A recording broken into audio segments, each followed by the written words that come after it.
Next question നോക്കുക. മോണോസൈക്ലിക് compounds. ഇവിടെ ഒരുപാട് കുട്ടികൾ അതേപോലെ തന്നെ പല ഓൺലൈൻ പേപ്പേഴ്സിലും മിസ്റ്റേക്സ് വരുത്തിയിട്ടുണ്ട്. എഗെയിൻ വളരെ റെപ്യൂട്ടഡ് ആയിട്ടുള്ള പല നാഷണൽ ഇൻസ്റ്റിറ്റ്യൂട്ട്സും ഈ ഒരു ക്വസ്റ്റ്യനിൽ ചെറിയൊരു എറർ വരുത്തിയിട്ടുണ്ട്. ആ എറർ എവിടെയാണ് വന്നത്, എന്തുകൊണ്ടാണ് വന്നത് എന്നുള്ളത് ഞാനൊന്ന് പറയാം. ഓക്കെ, അത് എസ്സിലാണ് ആ പ്രശ്നം വന്നിട്ടുള്ളത്. ഐ തിങ്ക് എസ്സിലാണെന്ന് നോക്കാം. നമുക്ക് ചെയ്തു വരുമ്പോൾ ഞാനത് ക്ലിയർ ചെയ്യാം. നോക്കൂ, ക്വസ്റ്റ്യൻ ഒന്ന് നിങ്ങൾ കൃത്യമായിട്ടൊന്ന് വായിക്കണേ. Monocyclic compounds PQRS are the major products formed in the reaction sequences given below. അപ്പോൾ നോക്കുക, ഇവിടെ ഫസ്റ്റ് നിങ്ങൾക്ക് ഈ റിയേജന്റ് തന്നു കഴിഞ്ഞാൽ തന്നെ മനസ്സിലാവും അത് Br2 in presence of red phosphorus and water. ഈ കോമ്പിനേഷൻ ഏത് റിയാക്ഷനാണ് നമ്മൾ പഠിച്ചിട്ടുണ്ട് അല്ലേ? Hell Volhard Zelinsky reaction, HVZ റിയാക്ഷനാണ്. നഗായി മെത്തേഡ് ആണെന്ന് തെറ്റിദ്ധരിക്കരുത്. നഗായി മെത്തേഡിൻ്റെ കേസിൽ എന്താ വരിക? ഇൻ പ്രസൻസ് ഓഫ് HI ആണ് വരിക, ഇൻ പ്രസൻസ് ഓഫ് HI. അപ്പോൾ ഇത് നഗായി മെത്തേഡ് അല്ല, നഗായി റിഡക്ഷൻ അല്ല, ഇതെന്താണ്? HVZ റിയാക്ഷനാണ്. അപ്പോൾ HVZ റിയാക്ഷനിലാണെങ്കിൽ നമുക്കറിയാം ആൽഫ പൊസിഷനിൽ ബ്രോമിൻ അല്ലെങ്കിൽ ഹാലൈഡിൻ്റെ അറ്റാച്ച്മെൻ്റ് ആണ് അവിടെ വരിക. സോ നമ്മൾ വളരെ സിമ്പിൾ ആയിട്ടുള്ള ഒരു റിയാക്ഷനാണ്. ഇവിടെ COH ഉണ്ട്, ഇവിടെ ആൽഫ പൊസിഷനിൽ ആരുണ്ട്? ബ്രോമിൻ വരും. This is the answer. ഇനി അടുത്ത നോക്കുക, ഇതെന്താ സംഗതി? ഇത് നിങ്ങൾ നോക്കുക, ഇവിടെ ബെൻസാൽഡിഹൈഡ് ആണ്, ഇവിടെ അസറ്റാൽഡിഹൈഡ് കൊടുത്തിട്ടുണ്ട്. സോ ഇതെന്താ ആക്ച്വലി? ഇത് ക്ലെയ്സൻ ഷ്മിഡിറ്റ് റിയാക്ഷൻ എന്ന് നമ്മൾ പറയുന്ന റിയാക്ഷനാണ്. ഇത് ഇവിടുന്ന് എന്താ സംഭവിക്കുക? ഇവിടെ ഒരു ബേസ് കൊടുത്തിട്ടുണ്ട് അല്ലേ, OH- കൊടുത്തിട്ടുണ്ട്. ആൻഡ് കൊടുത്തിരിക്കുന്ന ടെമ്പറേച്ചർ 293 Kelvin ആണ്. എനിക്ക് ആ ടെമ്പറേച്ചറിനെ കുറിച്ചും കുറച്ച് കാര്യങ്ങൾ പറയേണ്ടതുണ്ട്. അപ്പോൾ ഇവിടെ എന്താ സംഭവിക്കുക? ആൽഫ ഹൈഡ്രജൻ ഉണ്ടല്ലോ അസറ്റാൽഡിഹൈഡിൽ. അപ്പോൾ OH- എന്ത് ചെയ്യും? OH- ഈ അസറ്റാൽഡിഹൈഡിൽ നിന്ന് H+ റിമൂവ് ചെയ്യും. അങ്ങനെ H+ റിമൂവ് ചെയ്ത് കഴിഞ്ഞാൽ നമുക്ക് അവിടെ എന്താ കിട്ടുക? അവിടെ നമുക്ക് നെഗറ്റീവ് ചാർജ്, അവിടെ ഒരു ന്യൂക്ലിയോഫൈൽ കിട്ടി. ആ ന്യൂക്ലിയോഫൈൽ നമുക്കറിയാം. ന്യൂക്ലിയോഫൈൽ എന്താണ്? അവിടെ റെസനൻസ് വഴി അത് ഇനോലേറ്റ് അയോണായിട്ട് എക്സിസ്റ്റ് ചെയ്യും. എന്നിട്ട് അറ്റാക്ക് ചെയ്യുന്ന സമയത്ത് അത് കാർബണിൻ്റെ മുകളിലേക്ക് നെഗറ്റീവ് ചാർജ് ഷിഫ്റ്റ് ചെയ്തിട്ട് ആ കാർബൺ ആയിരിക്കും അറ്റാക്ക് ചെയ്യാൻ നമുക്കറിയാം. ഓക്കെ, ഇത് ഈ നെഗറ്റീവ് ചാർജ് ഇവിടെ വന്നത് നേരെ വന്ന് ഇവിടെ അറ്റാക്ക് ചെയ്യുന്നു. അപ്പോൾ എന്താ എനിക്ക് ഫൈനലി അവിടെ കിട്ടുക? ഇവിടെ C ഡബിൾ ബോണ്ട് ഉള്ളത് COH ആവും. ഇവിടെ CHലേക്ക് CH2 അറ്റാച്ച് ചെയ്തു. ഇനി C ഡബിൾ ബോണ്ടോ H, ഇതാണ് എനിക്ക് കിട്ടുക. ഇനി പല ആളുകളും ഇത് മിസ്റ്റേക്കായിട്ട് ചെയ്തിട്ടുണ്ട്. അതായത് 293 Kelvinനെ അവർ ഹീറ്റിംഗ് എഫക്റ്റ് ആക്കി എടുത്ത് ഇതിനെ കണ്ടൻസ് ചെയ്തിട്ടുണ്ട്. പല പേപ്പേഴ്സിലും അങ്ങനെ കണ്ടിട്ടുണ്ട്. It's A blunder. അത് തെറ്റാണ്, അങ്ങനെ ചെയ്യരുത്. കാരണം എന്താണെന്ന് വെച്ചാൽ നമ്മൾ കുറച്ചു തിയററ്റിക്കൽ ആസ്പെക്റ്റിനോട് കൂടെ തന്നെ നമുക്കൊരു പ്രാക്ടിക്കൽ ഇൻഫർമേഷൻ കൂടി നമ്മൾ ഗ്യാദർ ചെയ്യണം പല റിയാക്ഷൻസ് നോക്കുമ്പോൾ. ഇപ്പോൾ നമ്മൾ ഇത് ആൽഡോൾ കണ്ടൻസേഷൻ്റെ ഒരു വേരിയൻ്റ് ആണ്. ഇപ്പോൾ ആൽഡോൾ കണ്ടൻസേഷനിൽ വാട്ടർ എലിമിനേഷൻ നടക്കണമെങ്കിൽ അറ്റ്ലീസ്റ്റ് 60 ഡിഗ്രി സെൽഷ്യസ് എങ്കിലും ടെമ്പറേച്ചർ കൊടുക്കണം, ഹീറ്റിംഗ് എഫക്റ്റ് വേണം. 293 Kelvin എന്ന് പറഞ്ഞു കഴിഞ്ഞാൽ 293 Kelvin എന്ന് പറഞ്ഞാൽ it is just 20 degree Celsius. നമ്മളൊരു റൂമിൽ AC ഇട്ട് വെച്ചാൽ ഉണ്ടാകുന്ന ടെമ്പറേച്ചറാണ്. അവിടെ എവിടെയാണ് ആൽഡോൾ കണ്ടൻസേഷൻ പോലുള്ള ഒരു റിയാക്ഷൻ? അതായത് കണ്ടൻസേഷൻ എങ്ങനെയാണ് നടക്കുക, വാട്ടർ എലിമിനേഷൻ എങ്ങനെ നടക്കും?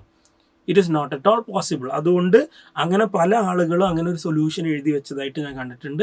എൻ്റെ അഭിപ്രായ പ്രകാരം ആ solution that solution is wrong. ഇവിടെ ഇതാണ് അതിൻ്റെ ആൻസർ ആയിട്ട് വരേണ്ടത്. കാരണം പ്രാക്ടിക്കൽ അനാലിസിസ് കൂടി നമ്മൾ ഇത്തരത്തിലുള്ള ക്വസ്റ്റ്യനിൽ കൊണ്ടുവരണം. പ്രാക്ടിക്കലി അങ്ങനെ ഒരു കാര്യം നടക്കുന്നുണ്ടോ? ഇല്ല.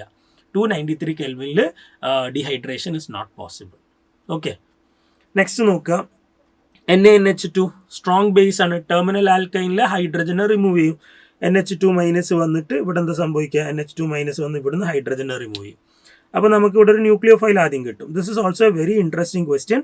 ഇതും ഞാൻ നോക്കിയ സമയത്ത് പല പേപ്പേഴ്സിലും ആളുകൾ തെറ്റിച്ചിട്ടുണ്ട്. എന്താണ് അവർ തെറ്റിക്കാനുള്ള കാരണം എന്നുള്ളത് ഞാൻ പറയാം. ഓക്കെ, സോ നോക്കൂ, ഇവിടെ ട്രിപ്പിൾ ബോണ്ട് നെഗറ്റീവ് ചാർജ് വന്നു. ആൻഡ് നമുക്ക് അവിടെ എന്തുണ്ട്? ഇവിടെ Br ഉണ്ട്, ഡബിൾ ബോണ്ട് ഉണ്ട്. And this is the electrophile. അപ്പം ഇവിടെ ശരിക്കും നമുക്കൊരു ചലഞ്ച് പോലെ ഈ ക്വസ്റ്റ്യനെ ജസ്റ്റ് ഒന്ന് റീഫ്രെയിം ചെയ്യായിരുന്നു IIT കാൺപൂറിന്. കാരണം എന്താ വെച്ചാൽ here there is two possibility for two types of nucleophilic substitution is possible. One is SN2 or SN2 prime. Okay, നമുക്കറിയാം SN2ഉം SN2 പ്രൈമും വരുന്ന കേസിൽ SN2 prime will give you the major product. അതിൻ്റെ കാരണം അതിൻ്റെ ട്രാൻസിഷൻ സ്റ്റേറ്റ് ആണ് ഏറ്റവും stable ആയിട്ട് വരുന്നത് അല്ലേ? അതിന് ഒലിഫിനിക് ക്യാരക്ടർ ആ ട്രാൻസിഷൻ സ്റ്റേറ്റിന് വരുന്നത് കൊണ്ട് തന്നെ അതാണ് ഏറ്റവും സ്റ്റേബിൾ എന്നുള്ളത് നമ്മൾ പഠിച്ചു വെച്ചിട്ടുണ്ട്. അതായത് എന്താണ് SN2 പ്രൈം എന്ന് വെച്ചാൽ, ഇപ്പോൾ SN2 എന്ന് പറഞ്ഞാൽ നേരെ ഇവിടെ വന്ന് അറ്റാക്ക് ചെയ്ത് ഇത് ലീവ് ചെയ്ത് പോകുന്നതാണ് SN2.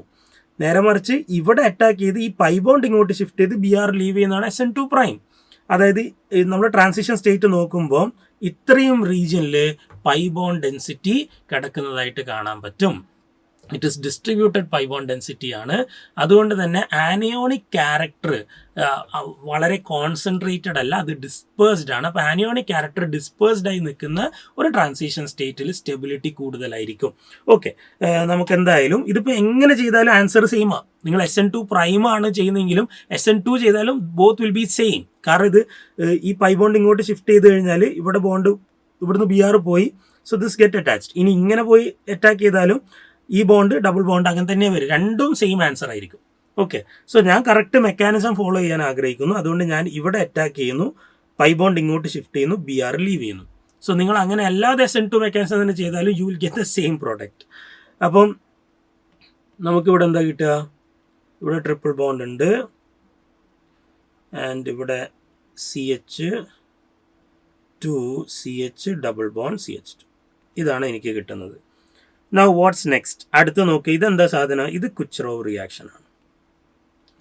അപ്പോൾ കുച്ചറോവ് റിയാക്ഷൻ നമ്മൾ എവിടെയാണ് ചെയ്യുക? ട്രിപ്പിൾ ബോണ്ടഡ് സിസ്റ്റത്തിലാണ് നമ്മൾ കുച്ചറോവ് റിയാക്ഷൻ ചെയ്യാറുള്ളത്. ഇവിടെ നിങ്ങളൊരു കാര്യം ശ്രദ്ധിക്കുക, ഇവിടെ ഒരു കാർബൺ ഉണ്ട് കേട്ടോ. ഈ C ട്രിപ്പിൾ ബോണ്ട്, ഇത് ഞാൻ ഇങ്ങനെ എഴുതാം, phenyl ring C triple bond CH2 CH double bond CH2. Okay, ഇനി ഇവിടെ ശ്രദ്ധിക്കേണ്ട കാര്യം എന്താ വെച്ചാൽ, ഇവിടെ ഒരു ട്രിപ്പിൾ ബോണ്ട് ഉണ്ട്, അതേപോലെ തന്നെ ഇവിടെ ഡബിൾ ബോണ്ട് ഉണ്ട്. കുച്ചറോവ് റിയാക്ഷൻ ആണ്. കുച്ചറോവ് റിയാക്ഷൻ ആണ് നിങ്ങൾക്കറിയാം. നമ്മൾ സാധാരണ ഈ മെക്കാനിസം എങ്ങനെയാണ് വർക്ക് ചെയ്ത് പോകുന്നത്?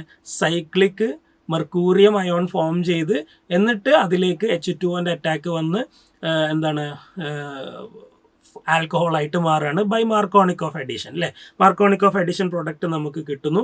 അങ്ങനെ അത് ഇനോൾ ഫോം ചെയ്തിട്ട് പിന്നെ ടോട്ടോമറൈസ് ചെയ്തിട്ട് കീറ്റോൺ ആയിട്ട് മാറുന്നു. സോ ആദ്യത്തെ കേസിൽ നമുക്ക് കാര്യം വ്യക്തമാണ്, ഇവിടെ C ഡബിൾ ബോണ്ടോ ആയിട്ട് മാറുന്നു. പിന്നെ നമുക്കത് CH2 1 2 3 4 5 3 CH double bond CH2. ഇനി എനിക്ക് ചോദിക്കാനുള്ളത്, does anything happens to CH double bond CH2? CH double bond CH2ന് എന്തെങ്കിലും സംഭവിക്കുന്നുണ്ടോ? എന്താ നിങ്ങൾക്ക് തോന്നുന്നത്?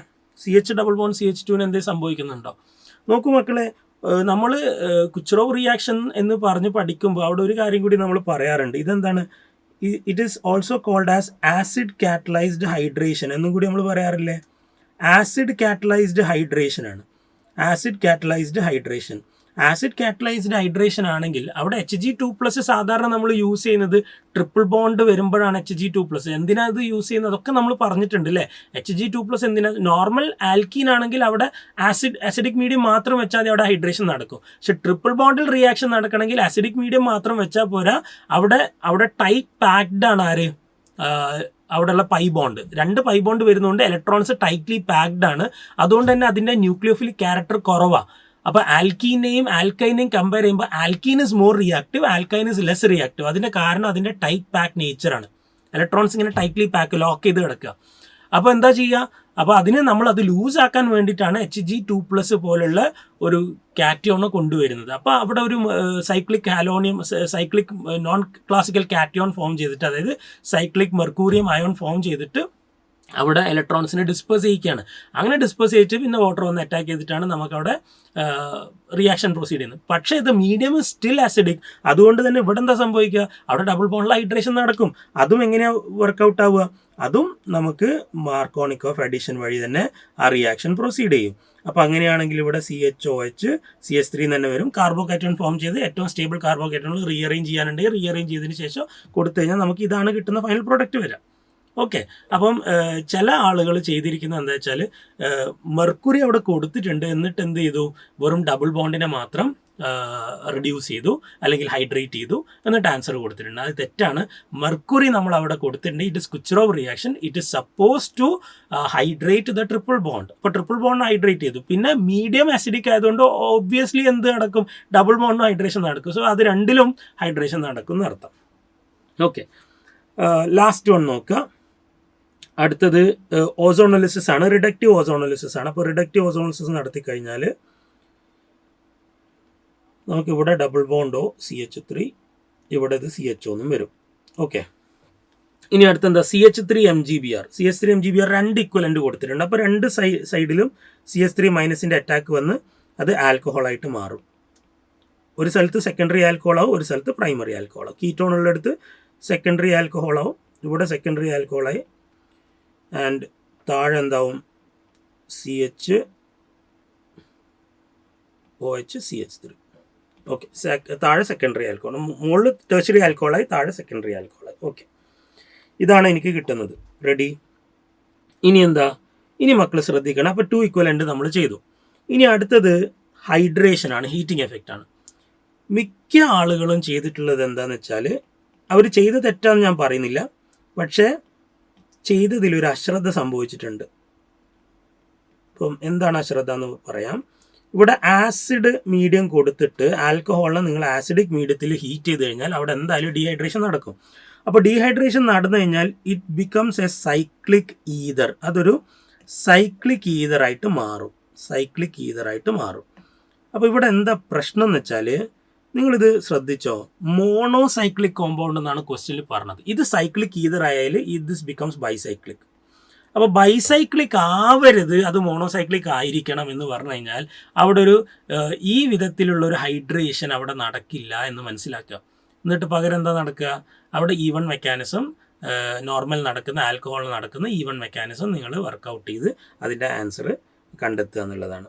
അപ്പോൾ നമുക്ക് മോണോസൈക്ലിക് ആണെന്ന് കൃത്യമായിട്ട് ക്വസ്റ്റ്യനിൽ പറഞ്ഞതുകൊണ്ട് തന്നെ ഇവിടുന്ന് OHും ഇതിൻ്റെ ആൽഫ പൊസിഷനിൽ Hഉം റിമൂവ് ചെയ്ത് അവിടെ ഡബിൾ ബോണ്ട് വരും. ഇവിടുന്ന് OHും പിന്നെ അതിന് തൊട്ടടുത്തുള്ള കാർബൺ എവിടെയാ, മിസ്റ്റേക്ക് വന്നോ, CH,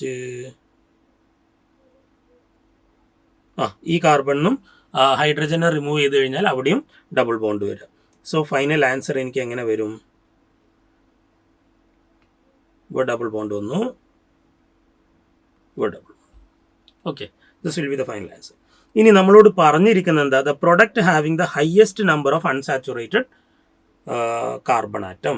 അപ്പോൾ ഇതിലൊക്കെ നോക്കിക്കഴിഞ്ഞാൽ ഇവിടെ 6, ഇവിടെ 6, സോറി ആദ്യത്തെ കേസ് ഇവിടെ ഒരു 6 എണ്ണം നമ്മൾ കാണുന്നുണ്ട്, ഇവിടെ ഒരു 6 എണ്ണം നമ്മൾ കാണുന്നുണ്ട്, ഇവിടെ ഒരു 6 എണ്ണം നമ്മൾ കാണുന്നുണ്ട്, ഇവിടെ 6, 7, 8, 9, 10 എണ്ണം നമ്മൾ കാണുന്നുണ്ട് അല്ലേ. അപ്പോൾ ഏറ്റവും കൂടുതൽ നമ്മൾ നോക്കിക്കഴിഞ്ഞാൽ ഇപ്പോൾ ഫങ്ഷണൽ ഗ്രൂപ്പ് നമ്മൾ കൺസിഡർ ചെയ്യാതെ വേണം എണ്ണ. ഈ ഫങ്ഷണൽ ഗ്രൂപ്പ് നമ്മൾ നോക്കേണ്ടതില്ല. അല്ലാതെ ഇത് 6, ഇവിടെ 6 എണ്ണേ ഉള്ളൂ. ഇവിടെ നോക്കുകയാണെങ്കിൽ അതിൻ്റെ ആൻസറാണത്. ഇവിടെ നോക്കുകയാണെങ്കിൽ അവിടെ 6 ഉള്ളൂ. ഇത് കൗണ്ട് ചെയ്യേണ്ടത് ഫങ്ഷണൽ ഗ്രൂപ്പാണ്. ഇവിടെ നോക്കുകയാണെങ്കിൽ ഇവിടെയും എന്താണ് 6 എണ്ണേ ഉള്ളൂ. സോ ഇവിടെ എത്ര എണ്ണം ഉണ്ട്, ഇത് 6, 7, 8, 9, 10 എണ്ണം വരുന്നുണ്ട്. So S is the answer. Okay അല്ലേ?